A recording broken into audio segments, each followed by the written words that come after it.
Baik, selamat pagi anak-anak Bapak sekalian. Pagi, Pak. Pagi, Pak. Ya, hari ini kita telah berada pada minggu ke-7 pada mata kuliah kita, taksonomi hewan invertebrata.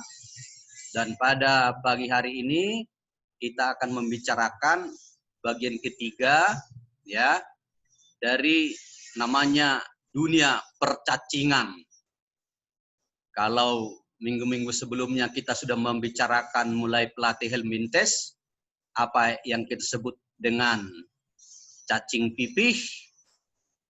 Kemudian minggu yang lalu kita bicara dengan Nematelmintes cacing gilik, cacing bulat panjang yang tak bersegmen. Nah, pada hari ini kita akan membicarakan cacing yang ketiga yang disebut dengan Annelida atau disebut cacing cincin, cacing beruas-ruas, cacing gelang, atau cacing bulat panjang yang beruas. Nah, tentu melalui pertemuan kita hari ini, kalian harus mengerti dasar-dasar taksonominya. Ya, atas dasar apa Annelida itu dikelompokkan menjadi beberapa kelas, bahkan nanti menjadi atas beberapa ordo, bahkan kemudian Anda bisa mendalami nanti lagi berdasarkan atas famili, akhirnya sampai ke genus maupun sampai spesies. Yang jelas materinya sudah ada pada Sibda MIPA kita. Nah, karena itu lewat Zoom kali ini Bapak mengingatkan ya, hanya mengingatkan, memberi hal-hal pokok ya, apa yang harus menjadi perhatian. So by this meeting, of course, I would like to remind you the some highlights when we talk about annelids, especially how can you to identify that, and after that, based on which characteristic, be classified into classes, into ordo, and after into species. Baik, karena itu sekarang kita akan melihat bagian yang pertama. Karena itu Bapak akan men-share ya presentasi pada saat ini.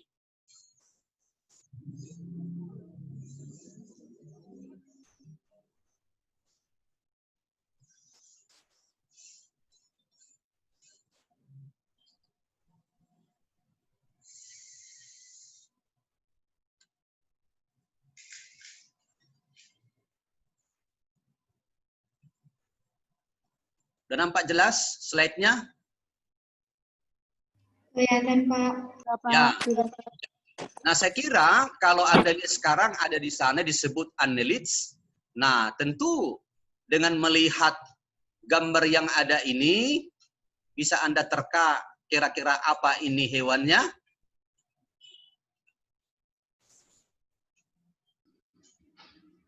Cacing tanah. Ya, baik. Very good. Ya. Of course, there is earthworm. Ya, earthworm. Nah, jadi karena itu makanya lihat sekarang dari gambar ini Anda sudah bisa memahami apa arti sebenarnya annelids. Apa yang menonjol di sini pada gambar ini yang bisa kalian lihat?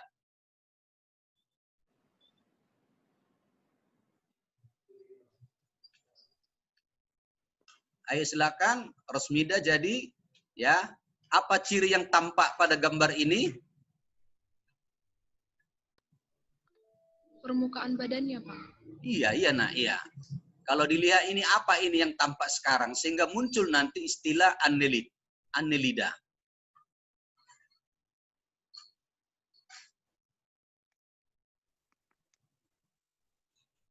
Bisa dibantu Ade Alia, Yasmin? What can you observe based on its body surface? Atau ada yang tidak bisa bertulang. Silakan. Tidak bertulang. Tidak bertulang ya jelas ya, tidak bertulang. Sekarang Anda amati ini, apa yang Anda lihat? Makanya kemampuan mengamati bagian salah satu keterampilan proses sains dalam bidang biologi. Kan lihat ini. Ada segmen-segmennya. Ya, lihat kan? Ada ruas-ruasnya. Ya, dia bulat panjang dan tubuhnya dibangun atas segmen-segmen. Kalau diambil satu ini, satu segmen, maka itu seperti apa yang di jari disebut? Cincin, Pak. Cincin. Kan dia kan dibangun oleh cincin-cincin ini. Ya, dibangun oleh ruas-ruas. Maka itulah muncul istilah cacing ini annelida, annulus, ya. Ini cincin, cincin, cincin, cincin. Banyak cincin, banyak ruas. Kalau di tangan dia sebagai gelang, maka disebut cacing gelang. Nah, jadi karena itu makanya lihat ini cacing tanah, tubuhnya yang panjang, bulat panjang, dibangun oleh ruas-ruas. Ruas-ruasnya ini kalau diambil satu-satu bagaikan cincin, bagaikan gelang. Maka muncullah istilah jadi cacing ruas, cacing gelang, cacing cincin. Nah, lihat. Ya, nanti kan kita temu apa prostomium, apa clitellum, lihat dulu ini. Ada di sini satu bagian yang menebal. Makanya kalau Anda tangkap, Anda gali tanah, ketemu cacing tanah, bisa Anda perhatikan ini. Akan ada ini satu bagian tubuhnya pada ruas tertentu mengalami penebalan, ini disebut istilah dengan clitellum. Ya. Bahkan nanti Anda akan lihat di sini ada istilah seta. Artinya kan rambut-rambut. Ada bagian depannya disebut prostomium. Nah, apa itu semua? Kita lihat pada ciri yang berikutnya. Jadi karena itu sekali lagi, ya, sekali lagi lihat, ya. Nah,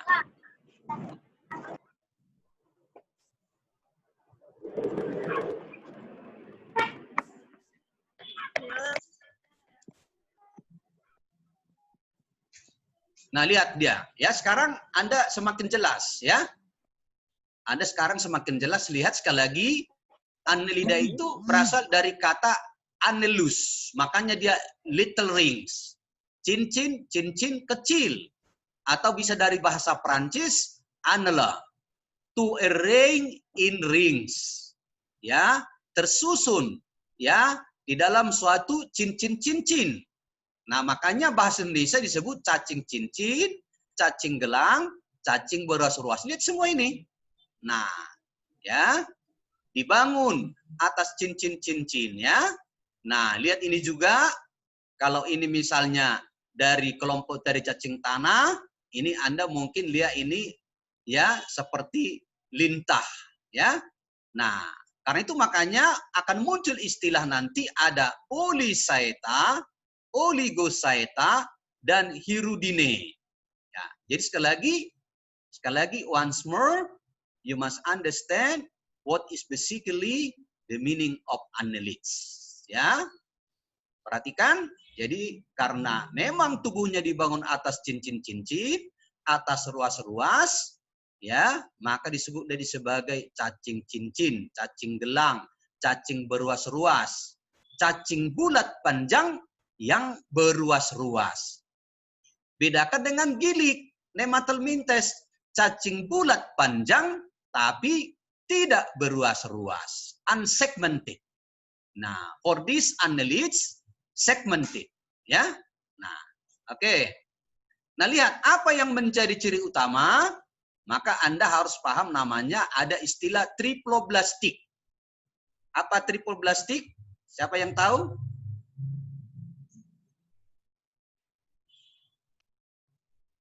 Tubuhnya Memiliki terdiri 3 lapisan dari sel. 3 lapisan, Pak.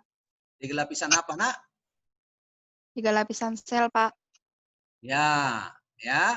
Nanti disebut ada lapisan germ layers, ya. Germ layers. Ada ektoderm, ada mesoderm, ada endoderm. Dan yang terpenting disebut dia sudah masuk selomata.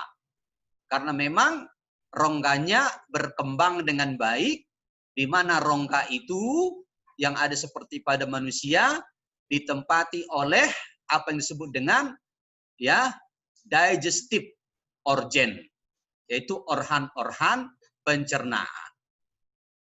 Nah, saat kita berbicara soal nanti annelids, ada istilah, ada protostom.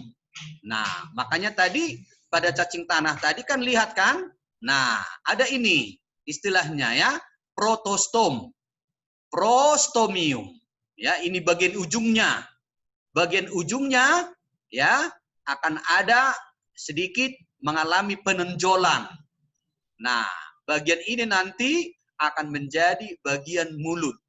Makanya annelids dimasukkan sebagai kelompok ya protostom. Nanti akan ada deuterostom. Nanti disebut protostom ini, bagian mulut ini berkembang dari ya blastopor ya. Nanti akan Anda pahami apa itu blastopor ya. Nah, sementara kalau deuterostom, anus berkembang dari blastopor ya. Tentu kalau blastopor Anda nanti ya memahami soal juga waktu berbicara lapisan-lapisan yang ada saat organisme itu berkembang pada fase yang disebut ya. Nah, gastroderm. Ya, Anda masih ingat kan? Setelah terjadi pembuahan, maka terbentuk zigot, zigot berkembang menjadi modula, blastula, gastrula. Pada saat gastrula lah terbentuk 3 lapisan, apa yang disebut dengan ektoderm, mesoderm, dan endoderm. Ya, jadi lengkap dia. Sekali lagi, protostom development. Jadi ada perkembangan prostom yang bagus, bagian ujung suatu tonjolan pada bagian anterior, itulah nanti yang akan berkembang menjadi mulut dan bagian-bagiannya. Nah, sekali lagi, segmen-segmen yang ada pada annelids ini, ya, segmen-segmen itu, ya, walaupun dia bersegmen-segmen, tapi dia itu tidak mengalami spesialisasi. Artinya tiap segmen tetap berhubungan. Makanya disebut istilah metamerisme, metamerisma, ya. Beda dengan proklotit yang ada pada cacing pita. Waktu kita berbicara ya, yang namanya waktu itu adalah bagian dari platyhelminthes ya. Nah, karena itu makanya ya sekali lagi makanya ada segmentasi, segmentasi itu namanya metamerisma. Ya, bedakan dengan proklotit. Kalau proklotit itu mandiri, kalau ini enggak, tetap berhubungan satu sama lain. Nah, kata kuncinya ada nanti ya rambut-rambut disebut seta atau saeta. Dan itu terdapat pada suatu daging ya, suatu daging ya. Nah, yang disebut nanti parapodia ya. Nah, jadi karena itu makanya sekali lagi makanya lihat pada annelid ini ya, bagian kepala telah berkembang dengan baik, di mana pada bagian kepala itu akan ada tonjolan-tonjolan. Nah, kalau dilihat dari segi ya, nah di mana dia hidup, maka tentu sebagian besar hidup pada ya air laut, bahkan hidup bebas ya di perairan, boleh air tawar maupun di darat. Nah, itu dia. Nah, kemudian kalau kita mau lihat, misalnya ini, apa itu rambut-rambut itu? Maka inilah seta itu ya, bagian dari seta yang ada pada sebuah daging ya, namanya parapodia. Nanti akan kita ketemu apa parapodia itu. Nah, lihat di sini, ini misalnya ini juga menghasilkan satu seta. Ada di sini setanya, ada rambut-rambutnya. Ya, jadi seta ini sebagai rambut-rambut yang berkitin, yang terdapat pada permukaan epidermis dari annelids. Ya, nah terutama nanti pada polysaeta dan oligosaeta. Nah, sekali lagi, ya. Tentu mereka sudah punya sistem pencernaan, sistem peredaran, sistem ekskresi, ya. Bahkan dalam sistem reproduksinya, ya, sesungguhnya banyak yang hermaprodit. Artinya hermaprodit itu, ya, jantan dan betina terdapat pada satu individu, tapi sekalipun demikian, ya, akan ada perbedaan kematangan, ya, sel kelamin jantan, sel kelamin betina, sehingga tetap dua individu akan melakukan artinya perkawinan silang, ya. Maka ada cross fertilization. Dari nanti yang hidup di perairan, dari zigot akan menetas, telurnya menetas menjadi larva, larva akan berenang bebas, disebut sebagai trokopor, ya, trokopor. Nah, itu dia. Nah, lihat sekarang persoalan yang terpenting. Bagaimana taksonominya? Nah, ini dia yang perlu Anda pahami. Nah, sekarang, ya, pay attention please. How about taxonomy of this phylum? Yang ini kadang-kadang Anda belum dapat waktu Anda di SMA. Maka kalau kita bicara Annelida, tentu tadi satu sifat umumnya tubuhnya berruas-ruas, metameri, ya, metamerism, ya. Tapi ingat, ya, kalau kita bicara taksonominya lagi, di samping tubuhnya yang berruas-ruas, bisa dia dikelompokkan lagi berdasarkan ada tidaknya parapodia. Nah, lihat, nanti di sini akan ada parapodianya, di sini tidak ada, di sini juga tidak ada. Ya, lihat, berdasarkan sete atau seta, setai atau saite, ya, ini rambut-rambutnya. Di sini ada rambut-rambutnya di polisaeta, makanya disebut poli, banyak rambut-rambutnya. Di sini oligosaeta, sedikit rambut-rambutnya. Di sini tidak ada rambut-rambutnya.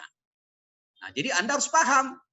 Nah, kemudian berdasarkan habitatnya, ya, ada yang hidup bebas, ada yang hidup parasit.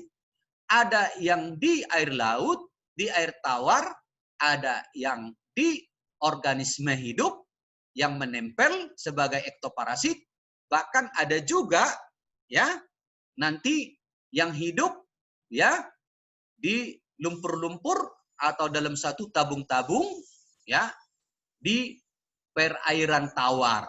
Tentu ada yang hidup di darat, ya, nanti seperti cacing tanah, dia hidup di tanah, ya. Nah, kemudian lihat, ada berdasarkan adanya alat isap. Yang dua-dua ini, yang polisaeta, oligosaeta, tidak punya saker, tidak punya alat pengisap. Ini punya alat pengisap. Ada yang di depan, ada yang di belakang. Itulah namanya jadi hirudine. Ya. Kemudian ada berdasarkan hadir tidaknya klitelium.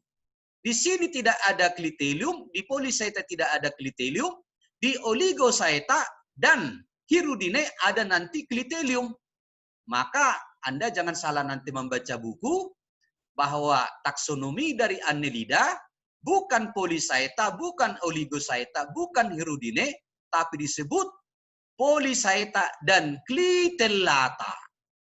Ya, ini punya banyak saeta. Di antara dua ini ada sedikit saetanya, ada yang tak punya saetanya, tapi dua-dua ini, dua-dua cacing tanah dan namanya kelompok limpa, kelompok lintah, itu punya namanya klitelium. Maka disebut menjadi kelas klitellata. Ya, Anda harus paham. Ya, nanti bagaimana ordo-ordonya kita akan turunkan kembali. Jadi lihat dulu, muncul kata polisaeta, oligosaeta, hirudine atas dasar terutama adanya rambut-rambut seta atau saeta. Sedikit, banyak, tidak ada. Ya. Kemudian muncul klasifikasi menjadi polisaeta klitellata karena satu tak punya klitelium, dua punya klitelium. Jelas ya? Nah, jadi Anda harus paham itu. Jadi itu yang harus Anda pahami dasarnya dulu, nanti sehingga kalau Anda baca textbook, kok ada ya kelas klitellata, kok hanya polisaeta dan klitellata. Itu dari dasar klitelium. Ada yang poli, ada yang oligo, ada hirudin. Nah, ya, hirudin ini artinya nanti spot, bintik. Ya, jadi berbintik-bintik tubuhnya. Nanti itu muncul lagi istilahnya. Baik, sekarang kita lihat. Nah, jadi sekali lagi, Polychaeta banyak setanya, banyak rambut-rambutnya yang berada pada bagian sisi tubuhnya disebut sebagai parapodia. Para samping podia, podus kaki. Jadi ini semacam kaki samping ini. Karena itu berfungsi sebagai alat gerak. Jadi pada parapodia, pada tubuh parapodia ini, pada daging parapodia ini muncul seta, muncul rambut-rambut, ya. Karena itu makanya sekali lagi kepalanya berkembang dengan baik. Nah, ini sering disebut dengan sebutan macam-macam, Peter Duster worms, ya, cacing seperti berbulu atau cacing kerang, ya, ada cacing seperti pohon Natal katanya gitu, ya. Nah, lihat sekali lagi bagaimana pembagian ordonya, maka didasarkan atas hidup bebas atau tidak bebas. Hidup bebas artinya dia berenang bebas, sementara tidak bebas itu namanya attachment, menempel, ya, bukan bebas dia. Maka akan muncul istilah ordo errantia, hidup bebas, ya, di perairan berenang bebas. Ordo sedentaria, dia ini hidup pada tabung-tabung di dalam tanah, di dasar laut, ya. Nah, sementara ada Mesostomaria, ini lihat, dia juga semacam menempel, tapi dia pada organisme tertentu. Nah, seperti ini nanti pada Echinodermata, ya. Nah, hewan-hewan bintang laut. Maka akan muncul istilah contoh-contohnya Nereis, Neantes, Eunice, disebut cacing palolo, ada Lycidas, cacing wawo, Arenicola, dan tentu yang lainnya. Nanti Anda bisa di buku Anda, di bahan yang ada pada Sibda. Nah, ini lihat, ya. Kalau ini dijelaskan, ini tadi bagian depannya, inilah namanya protostomia itu. Lihat, makanya ini, bahkan dia punya rahang. Jadi lihat, bagian depannya berkembang dengan baik, ya. Nah, lihat ada malahan dia palpusnya, ya. Ada namanya bagian tentakelnya, ya. Nah, jadi karena itu makanya Anda akan melihat nanti ada tentakel di sini. Nah, ini dia yang disebut parapodia ini. Nah, jadi kalau ini perbesar ini parapodianya, pada parapodia ini akan ada sete atau saita atau rambut-rambut, ya.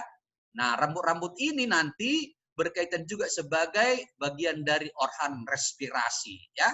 Nah, akan ada ke sana, ya, nanti masuknya oksigen dan pengeluaran dari karbon dioksida. Jadi sekali lagi, ini parapodia, maka sebagai para samping podia kaki, kaki samping, ya, supaya Anda paham. Nah, lihat apa yang paling menonjol di Polychaeta, ya. Akan ada bagian tubuhnya, ya, yang disebut ada atoke, ada epitoke. Nah, jadi mereka ini terutama yang dia tadi hidup pada lumpur, ini akan ada pada bagian lumpurnya, bagian kepala atokenya, ini akan muncul ke permukaan epitok. Ini dia, ya, epitok. Jadi karena itu makanya sekali lagi beberapa spesies berkembang atau mengembangkan segmen-segmen khusus yang mengandung disebut epitok. Jadi epitok ini tumbuh dari atok.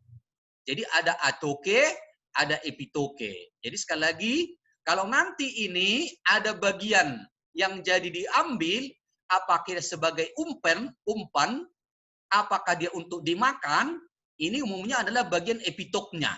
Ya, epitok. Nanti akan kita lihat. Ya, sekali lagi akan ada istilah, lihat ya. Nah, atokenya ini epitok. Jadi ini mengalami pertumbuhan, ya, berupa tunas, ya. Jadi epitok tumbuh dari atok. Artinya ini bisa putus, ya. Nah, mungkin ini Anda baru pertama dengar istilah ini waktu di SMA, ini tak disinggung, ya, bahwa pada Polychaeta itu, ya, akan ada hal-hal yang seperti itu, ya. Nah, kemudian lihat, ya, kalau kita lihat lagi, nah, contoh-contoh yang lain, ya, termasuklah aprodit, ini disebut nanti sebenarnya, ya, nah, semacam dia tikus laut. Nah, ini juga aprodit, ini bersisik. lihat ini ada bersegmennya, polisaita juga. Ya, ini kalau tampak bagian punggungnya dorsal, ini bagian ventralnya. Nah sekarang oligosaita. Apa oligosaita? Lihat oligo, piu, sedikit saitanya. Inilah termasuk cacing tanah maupun cacing-cacing ada di air tawar. Jadi sekali lagi ada di darat, ada di perairan. Nah, sekali lagi, ini tidak punya parapodia, tidak punya daging yang menonjol tadi ke samping. Akan tetapi dia punya seta, ya, dia punya rambut-rambut.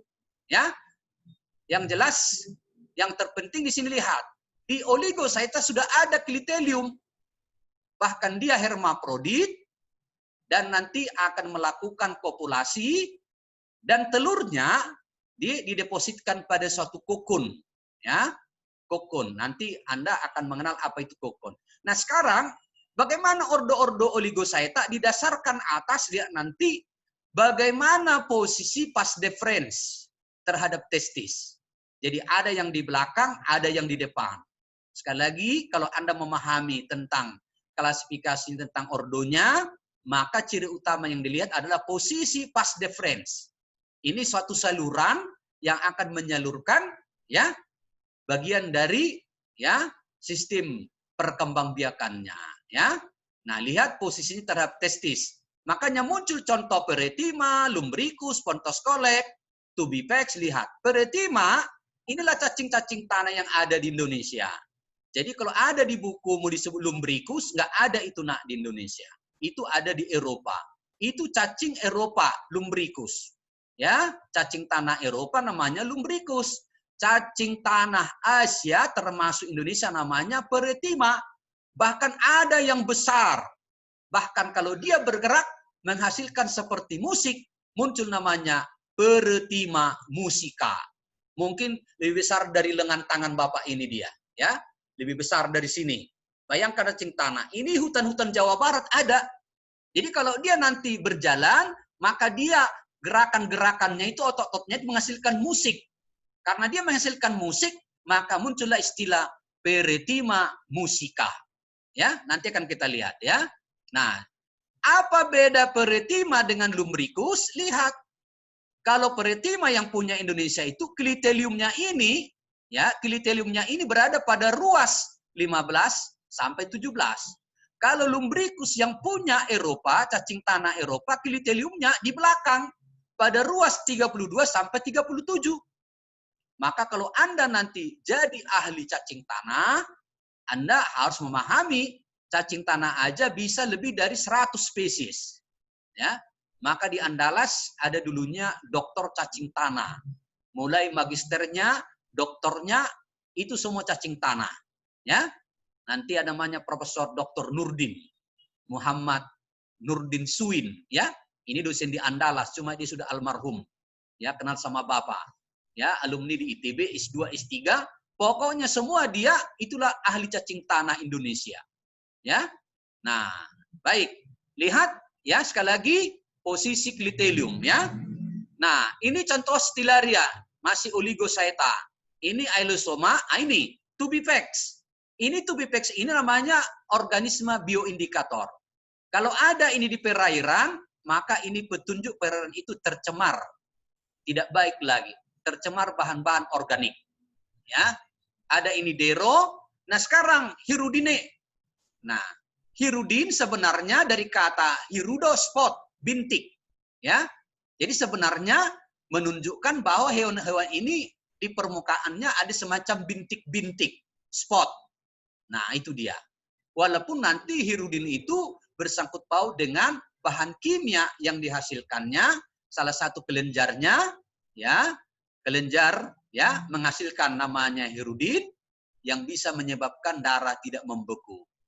Nah, sekarang bagaimana klasifikasi kelas hirudine ini menjadi beberapa ordo? Lihat, didasarkan atas hadirnya saker, alat pengisap.